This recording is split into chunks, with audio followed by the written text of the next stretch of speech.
Hi everyone, my name is Olesya, I'm a photographer and welcome to my channel.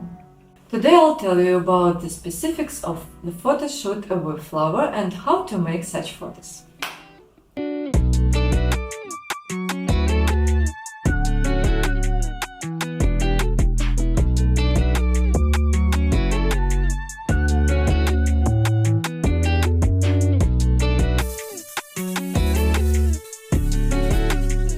Let's start with the place and equipment for such a session. You'll need a studio that's not too big.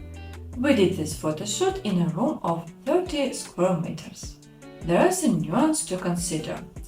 You'll likely get the studio quite dirty, so it's essential to inform the administrator beforehand that you plan to shoot with flower and ask for permission. I chose a less popular studio because the more popular ones would have immediately refused me. For instance, we negotiated a deal with a studio to use their black paper backdrop only for the background, while covering the floor with our own black cloth. This cloth would later be removed along with any flower used.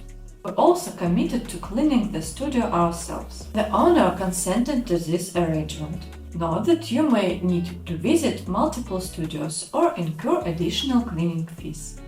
Now let's talk about the light. Photos like this can only be shot with a flashlight. We need two strip boxes. Place them on both sides of the model as shown on the scheme. The flashlight is needed to illuminate the flower and freeze the moment. When using a flashlight in burst mode, the flash may not be able to keep up with the camera's high frame rate. To capture the desired moment, precise timing is essential. While initial references for such photos may appear diverse, in reality there are only about 10 to 15 distinct poses for these shoots. Improvisation beyond these poses is unlikely. So I would advise you to prepare in advance, save yourself photos with poses and go strictly according to the plan. Try to minimize the amount of flower that lands on the model's face, as it can be challenging to remove. As for makeup, you need minimal makeup for such a session. After 10 minutes, your model will be covered in flower anyway. Take a look at my photos.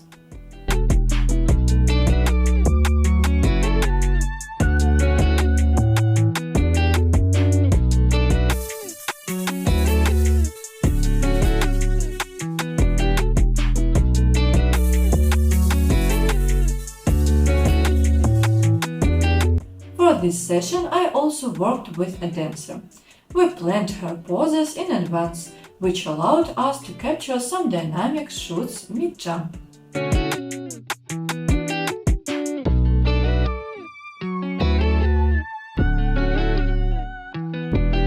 And as always, I will tell you a little bit about editing the final photos. If one image has perfect flower motion but a poor facial expression, and another has a good facial expression but poor flower motion, you can copy the flower from the better shot and paste it onto the other to create the ideal photo. To do this, select the flower on the photo where it turned out well and paste it onto the desired photo. Then transform the flower as we like.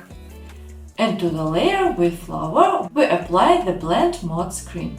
After that, you can use the eraser on the layer mask with a black brush to smooth out the visible borders. It may turn out that some borders won't look very natural. In this case, you can use the generative function of Photoshop. To do this, select the unnatural looking border and just run the generative function. You don't need to write anything. And then choose from the proposed options. I hope you found it useful and interesting. Be sure to subscribe to not miss new interesting videos about photo sessions.